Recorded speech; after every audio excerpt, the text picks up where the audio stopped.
নাবালিকা স্ত্রীকে আত্মহত্যার ঘটনায় প্ররোচনা দেওয়ার অভিযোগে দোষী সাব্যস্ত হওয়া স্বামীর বিরুদ্ধে এবার বড় রায় দিল ঝাড়গ্রাম আদালত।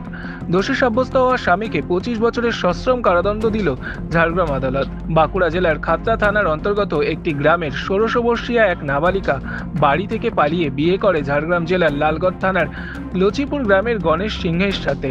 বিয়ের পর থেকেই তার ওপর অকথ্য অত্যাচার চালাতে থাকে শ্বশুরবাড়ির লোকজন।